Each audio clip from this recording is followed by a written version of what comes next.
In the year 2475, humanity had spread far beyond Earth. They lived on Mars, built domes on Titan, and mined asteroids near Jupiter. But they did not build huge war fleets or fight each other.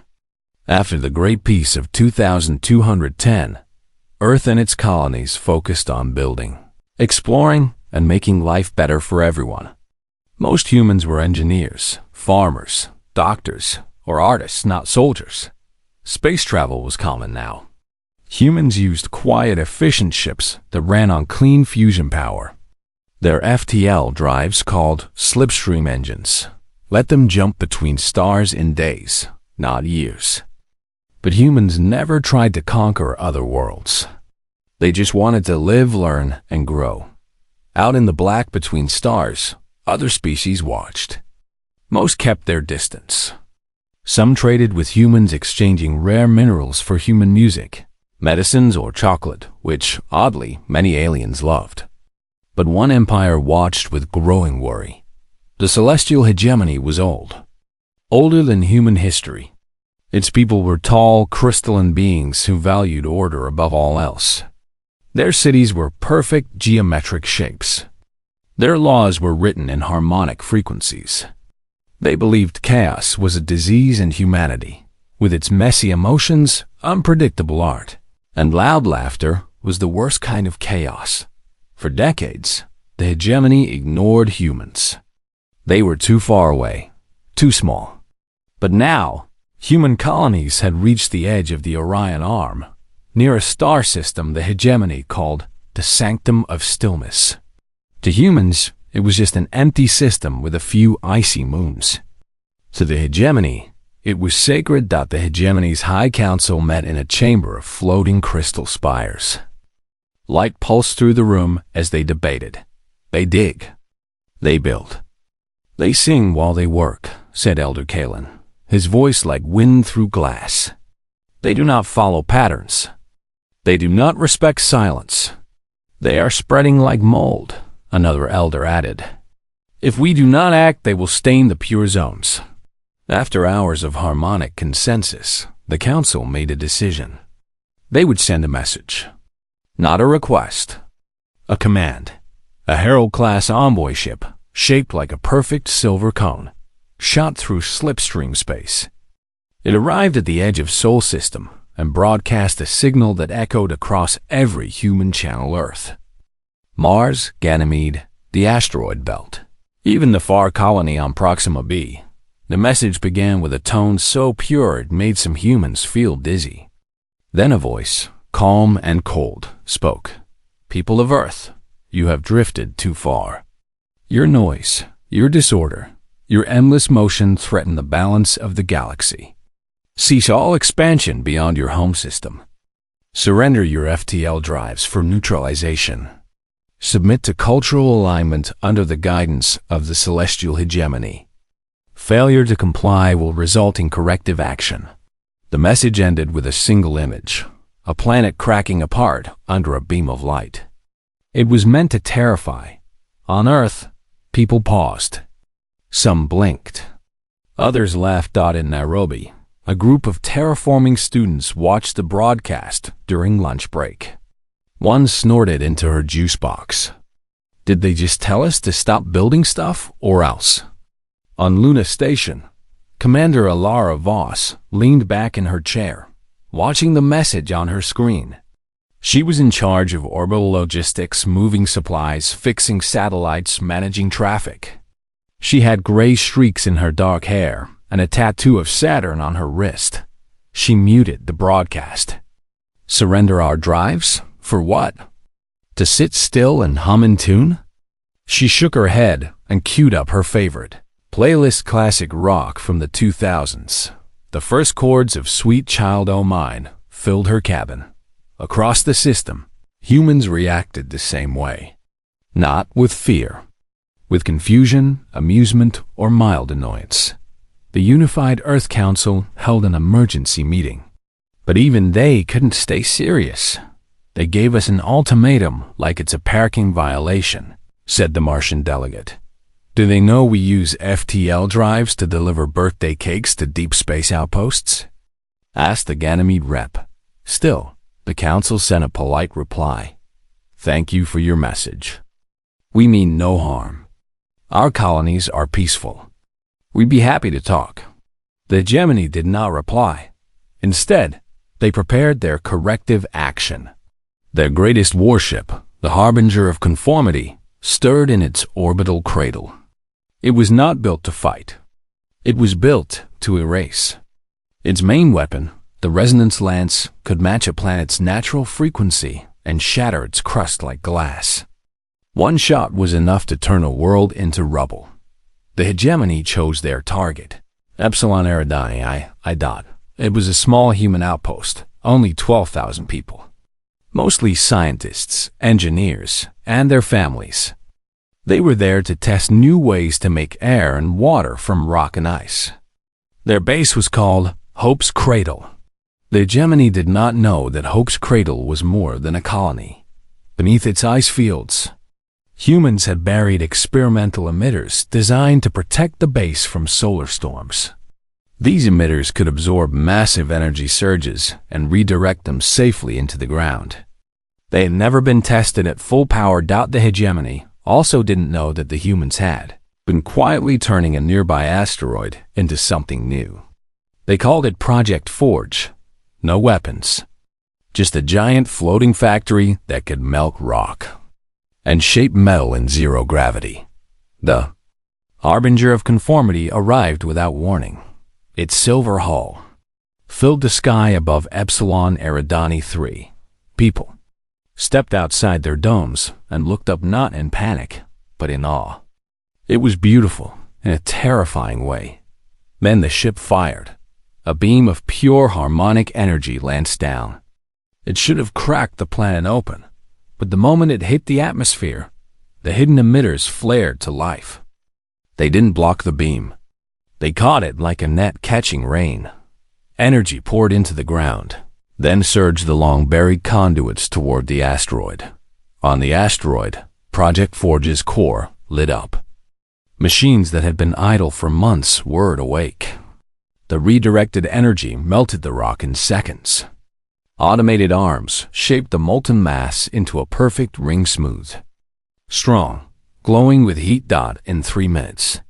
The asteroid became a functioning segment of a Dyson ring, a structure meant to capture starlight for power. Back on the planet, the humans stared at their monitors, stunned. What just happened? Asked Dr. Lena Cho, the lead engineer. Her assistant grinned. They gave us free power, and we built a star harvester. The Harbinger of Conformity went silent. Its crew, used to instant destruction, could not understand. Their weapon had not destroyed. It had helped out from Earth. A message was sent, not angry, not fearful, but cheerful. Thanks for the energy boost. Would you like a tour of our new forge? We've got extra coffee. Across the galaxy, species that had been watching held their breath. The hegemony had tried to scare humanity. Instead, humanity had turned a doomsday weapon into a tool and offered the enemy coffee. And somewhere in a quiet orbital station, Commander Alara Voss sipped her real coffee, smiled, and whispered to no one in particular, "Yeah, that's us."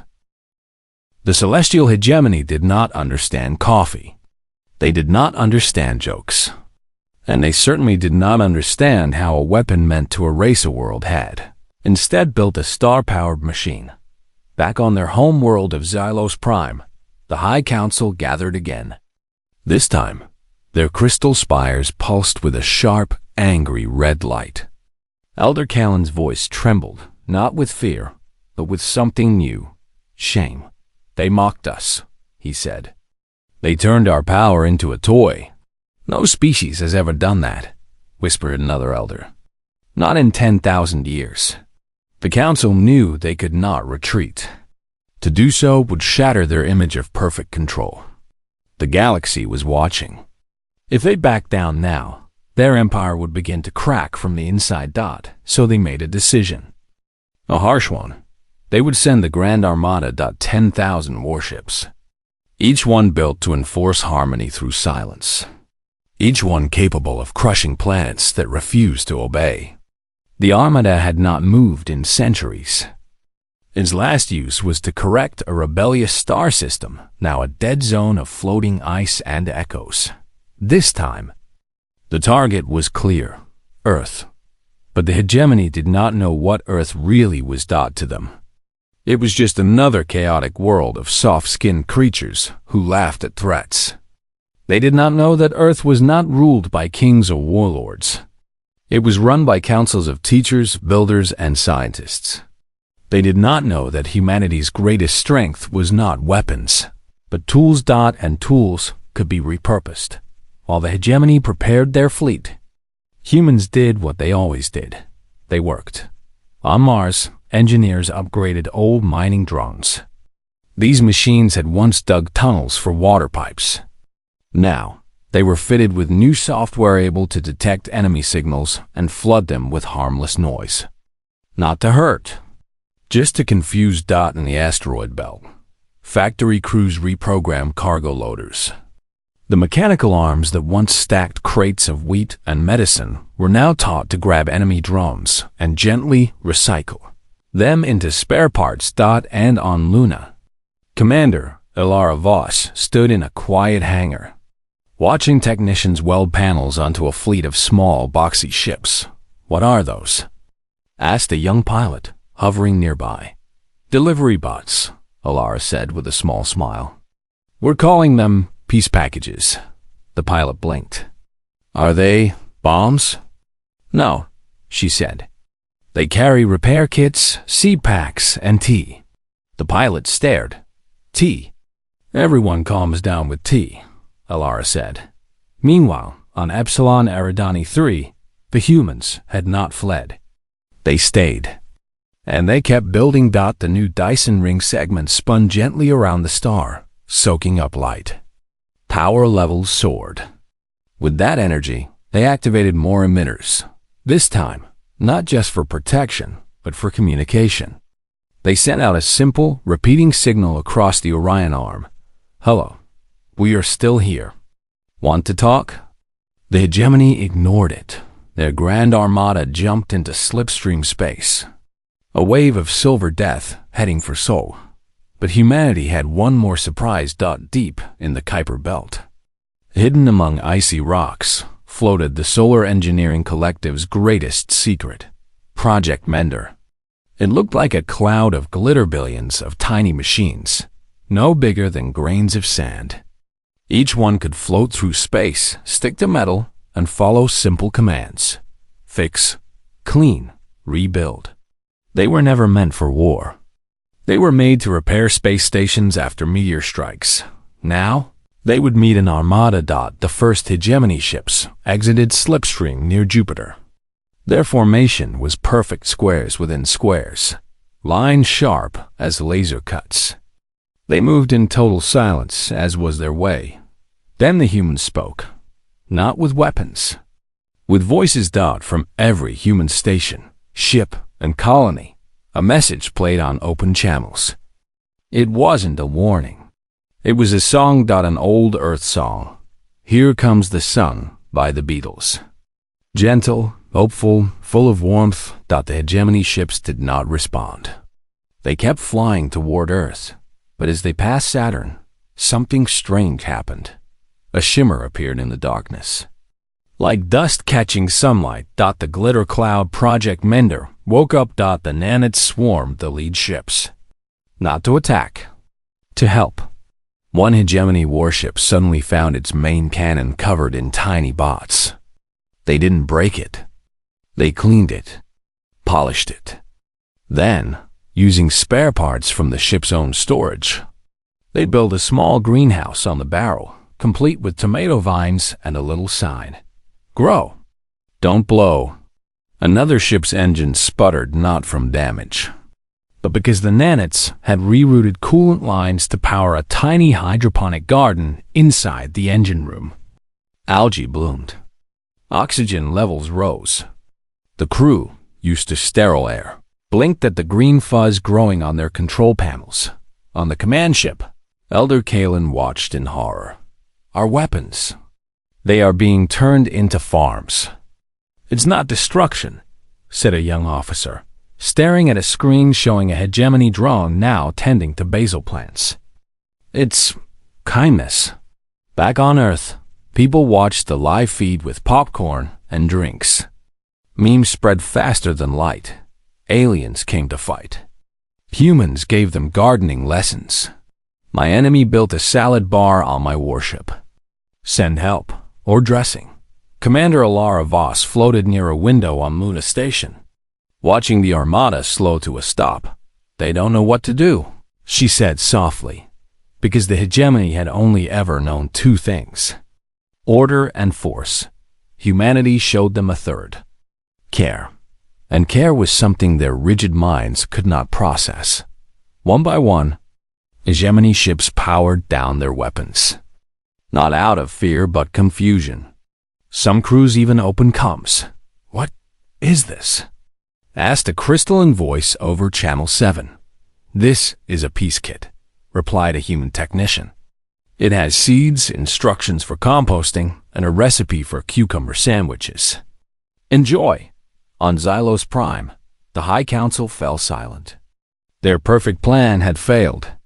Not because humans fought back, but because they refused to fight at all. Instead, they offered tea and gardens and songs about the sun. Elder Kalen stared at the stars and felt something he had never felt. Doubt. Maybe chaos wasn't a disease. Maybe it was just different. Back on Earth, a little girl in Oslo drew a picture: a silver spaceship with flowers growing out of its guns. She titled it New Friends. And in orbit, Commander Alara Voss finally finished her coffee. "All right," she said to no one in particular. "Now let's see if they like scones." The Grand Armada drifted, silent and still, surrounded by glittering bots and the faint sound of human music. For the first time in their long history, the hegemony did not know what to do next. And humanity? They just kept building. The Grand Armada of the celestial hegemony floated near Jupiter, motionless. Their warships, once symbols of fear across the galaxy, now sprouted vines, algae tanks, and tiny solar-powered wind chimes made from recycled hull plating. Some crews had even started naming their ships after Earth flowers. One became Lavender Wrath, another Peaceful Petunia. The hegemony's High Council watched this from Xylos Prime in stunned silence. Their perfect order was unraveling not with fire, but with ferns. Still, not all hegemony leaders were ready to give up. Elder Kalen, once proud and rigid, now sat hunched in his chamber, his crystal facets dim. But another Elder Vril the Unbending stood tall, his core glowing hot with fury. "This is not peace," Vril declared. "This is infection. The humans are spreading their disorder like a virus. We must burn it out."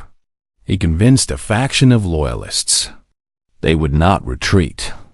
They would not negotiate. They would strike Earth directly. Their new plan was simple: bypass the asteroid belt, ignore the glittering repair bots, and hit Earth with everything they had. Not to destroy the planet, but to break its spirit. They would shut down its power grids, silence its networks, and fill its skies with darkness. Then, they believed, humanity would beg for order. They didn't know that Earth didn't run on one power grid. It ran on thousands of solar farms in the Sahara, geothermal plants in Iceland, fusion cores under the oceans, and backyard wind turbines in Kansas. And they didn't know that humans didn't fear darkness. They built lights. As the Loyalist fleet, 3,000 warships strong, jumped toward Earth. Humanity did not panic. Instead, they got ready. Not for war. For work. Across every continent, cities switched to local power. Schools became emergency hubs. Bakeries ran on bicycle generators. In Tokyo, a group of retired engineers built a signal jammer out of old microwave parts and karaoke speakers. In Brazil, farmers used drone swarms to paint giant peace symbols on their fields visible from orbit. And in orbit, Commander Alara Voss gave the order, activate the workshop. The workshop wasn't a weapon. It was Earth's old orbital junkyard, a graveyard of broken satellites, dead rockets, and forgotten space stations. For years, it had just floated there, slowly growing. Now, it came alive. Billions of repair nanites like the ones near Jupiter rushed into the junkyard. They didn't destroy. They assembled. Rusted metal became solar panels. Broken thrusters became speakers. Old cargo containers turned into greenhouses. Within hours, the junkyard transformed into a glowing, buzzing hive of creation, a floating city of makers, full of light, music, and the smell of space-grown bread. When the hegemony fleet arrived at Luna's orbit, they expected silence. Instead, they found a party. Music floated through the void baselines. Violins, even someone playing bagpipes. Lights pulsed in rhythm. And from the workshop, hundreds of small human craft drifted out, not firing weapons, but tossing care packages. One hegemony pilot opened his hatch, confused, and caught a small box. Inside, a warm bun, a note, "You look tired, eat," and a tiny potted cactus labeled, "Spike your new friend." On the command ship, Vril screamed, "Ignore them.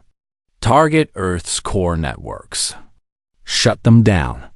Their ships powered up their harmonic disruptors devices. That could scramble any electronic system by matching its frequency. They fired. Pulses of energy shot toward Earth, and every one of them was caught.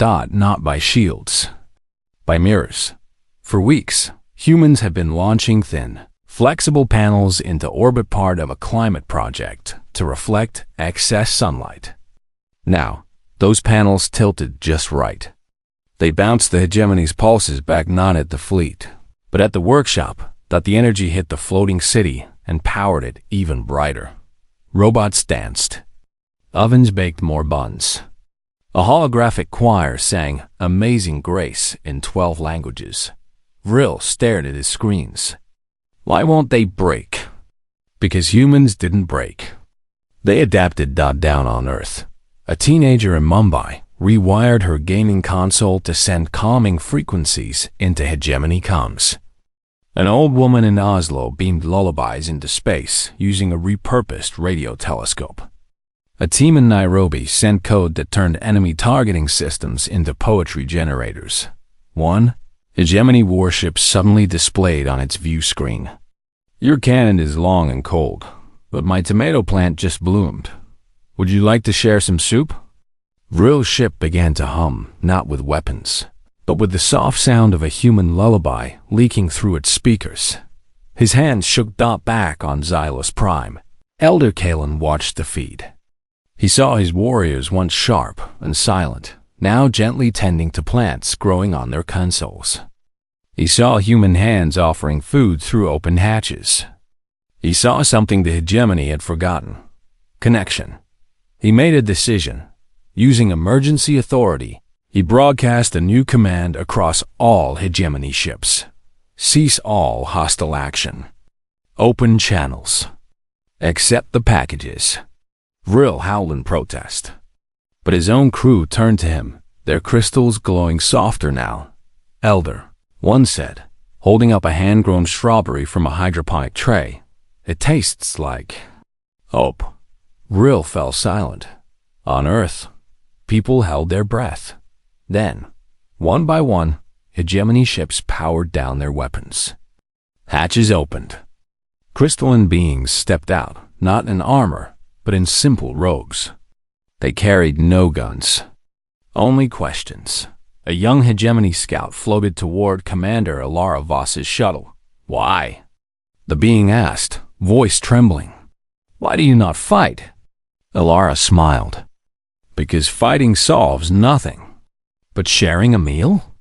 That solves everything." She handed him a thermos of hot chocolate. He took it, sipped. His core glowed a warm gold for the first time in his life. That night, humans and hegemony beings sat together on the hull of a repurposed warship.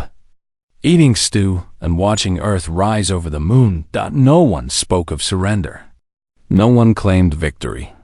They just talked about stars, about fear, about how scary it was to be different, and how beautiful it was to learn. Back on Earth, the little girl in Oslo added to her drawing. Now, the silver spaceship wasn't just growing flowers. It had a human and a crystalline being holding hands on its deck. She titled it, Friends Made Things Better. In orbit, Alara Voss looked at the quiet fleet, no longer an armada, but a gathering, and whispered, "Told you they'd like scones." And somewhere in the deep dark, the galaxy watched and for the first time, it saw that the strongest force in the universe wasn't power. It was kindness. And humanity. They just kept building. After the fleet stopped fighting, something strange happened. The hegemony didn't leave. They stayed. Not as conquerors, not even as guests, but as students, young hegemony beings, those who had never known anything but silence and strict rules. Began asking questions. What is laughter? One asked a human engineer on Luna Station. The engineer laughed right then, a bright, warm sound. The hegemony youth tilted his head, his crystal facets shimmering with curiosity. "It makes my core vibrate in a new way," he said. Others asked about music, stories, and why humans painted their homes in so many colors. They watched Earth videos, children playing in rain, old couples dancing in kitchens, people fixing broken things together. To them, it looked like chaos, but it also looked like joy. Back on Xylos Prime, the High Council was breaking apart. Elder Kalen now led a growing group that wanted change. Vril the Unbending still raged, but fewer listened. Even his own assistants had started humming Earth tunes while cleaning their consoles. Vril knew he was losing. So he reached for the oldest, darkest tool his empire had ever built. The silent chord. It was not a weapon of fire or force. It was a frequency so pure, so deep, it could slip into any mind and erase free will. Those who heard it would fall into perfect harmony, silent, still, obedient. The hegemony had used it only once, long ago, to end a civil war. They never used it again because it frightened even them. But Vril believed it was the only way to save their empire from human madness. He gathered his last loyalists. They stole the core crystal of the silent chord from its vault beneath the capital spire.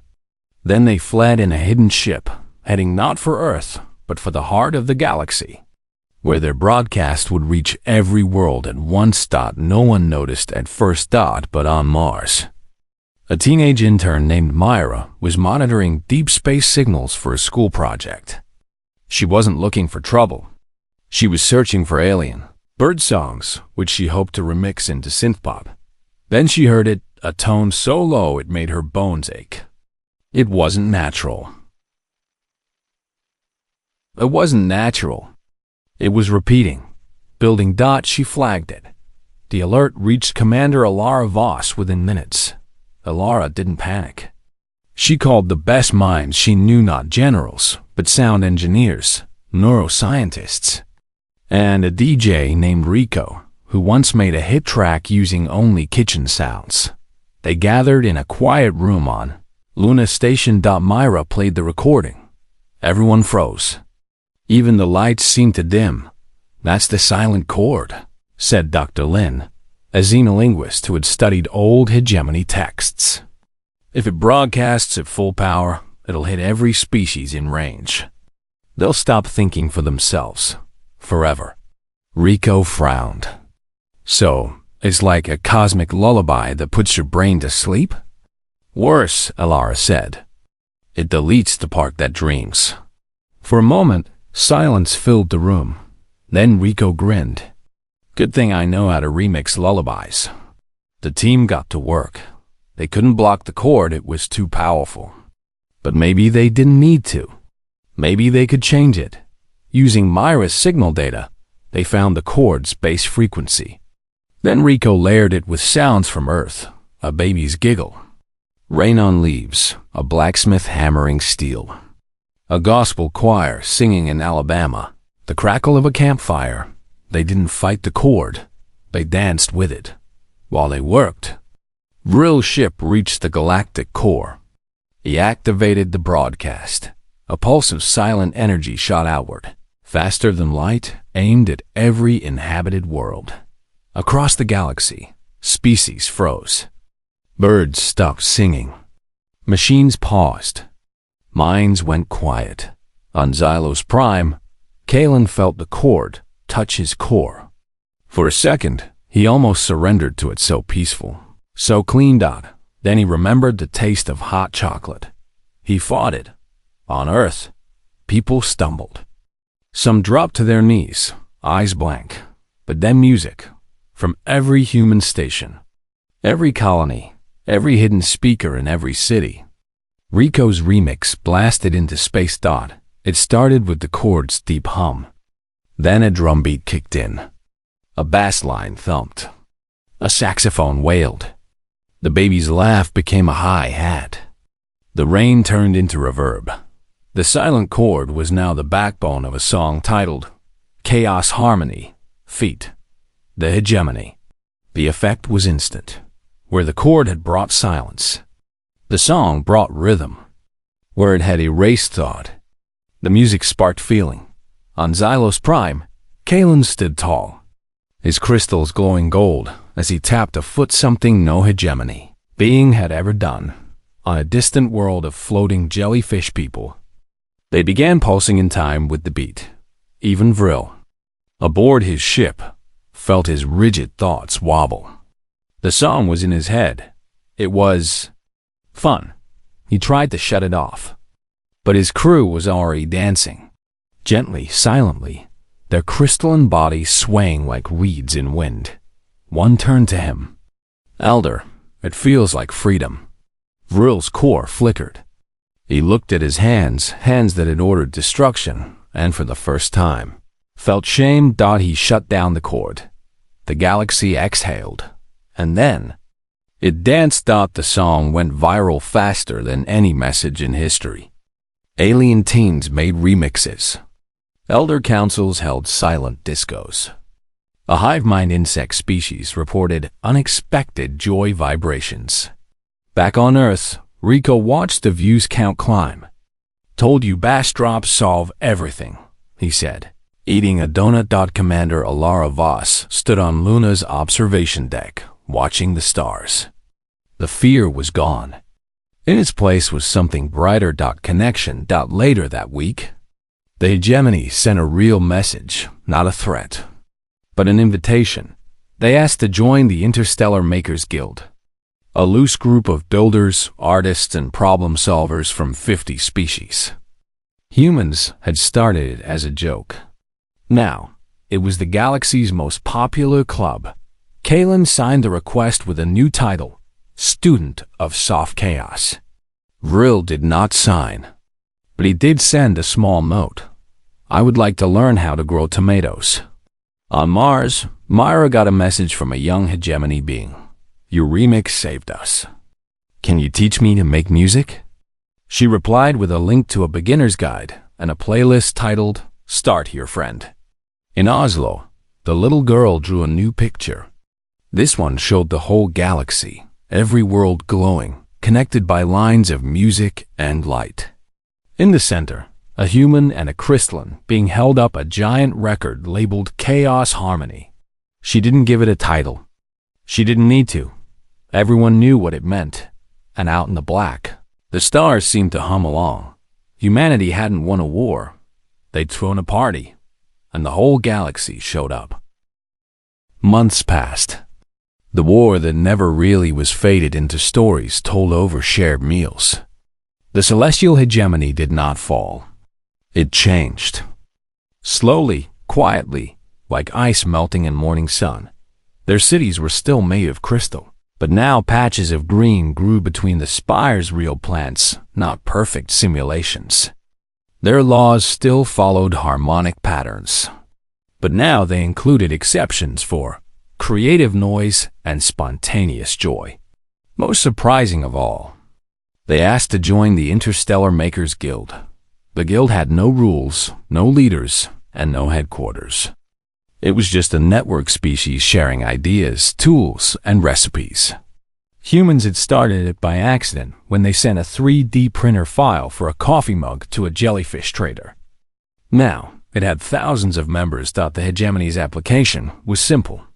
We wish to learn how to build without fear. They were accepted in under 10 minutes. Back on Earth.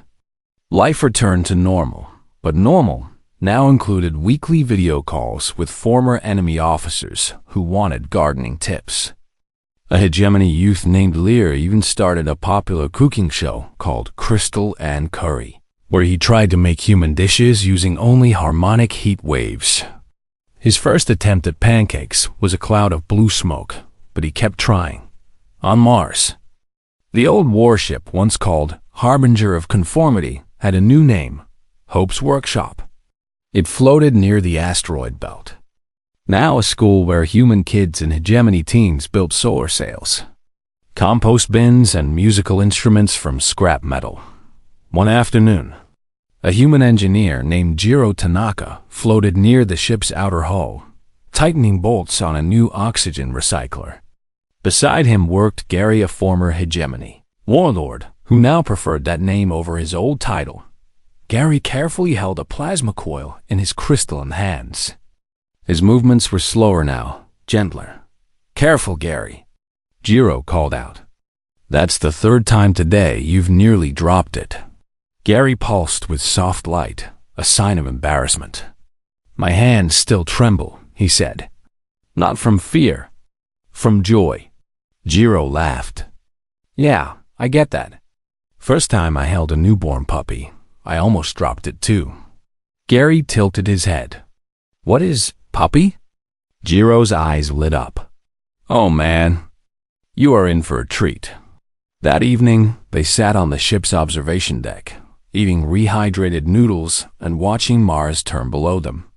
Gary listened as Jiro described dogs silly, loving, messy creatures who barked at shadows and napped in sunbeams. "I think," Gary said slowly, "my people spent so long trying to be perfect, we forgot how to be alive." Jiro nodded. "Perfection's overrated. Give me a lopsided cake any day." Across the system, similar scenes played out. On Titan, hegemony scientists worked with human climatologists to grow forests under domes.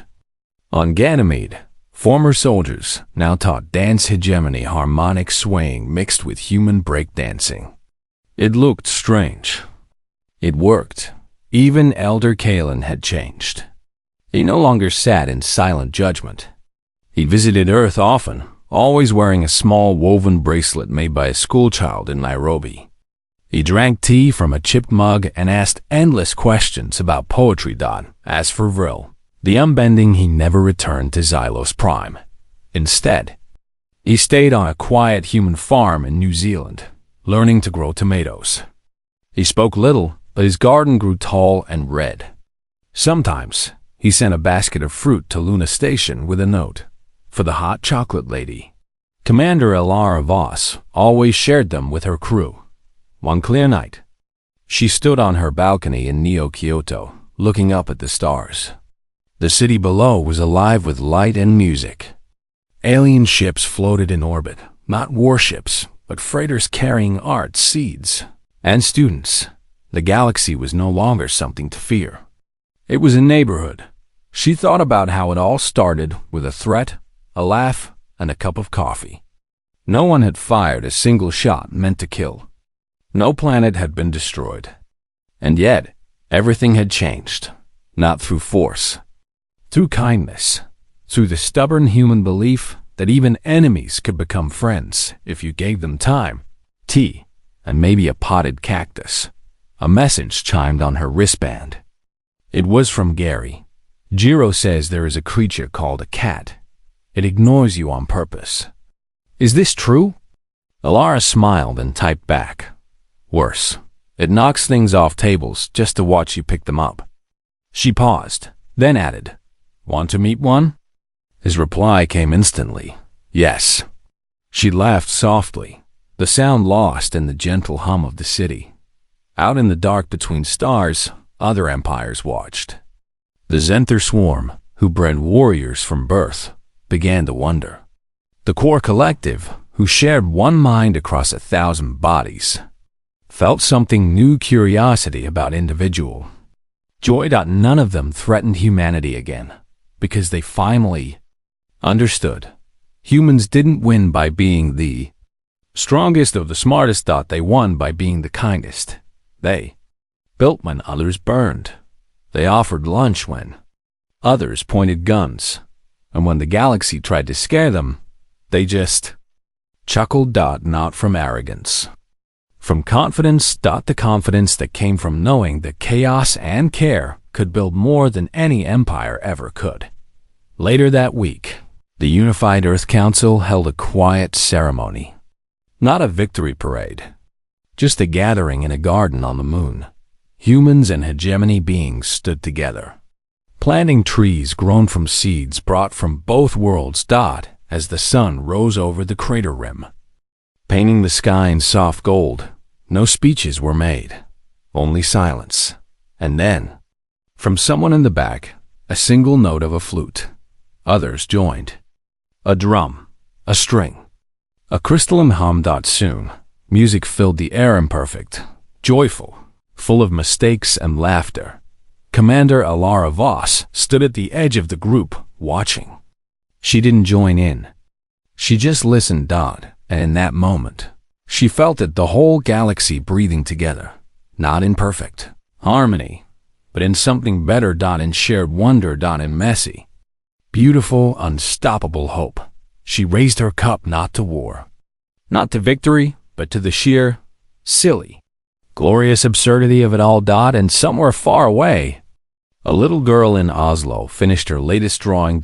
It showed Earth, Xylos Prime, and 100 other worlds, all connected by strings of music, light, and tomato vines. At the bottom, she wrote in careful letters, "We didn't need to win. We just needed to be kind." And that, more than anything, was the truest story of all.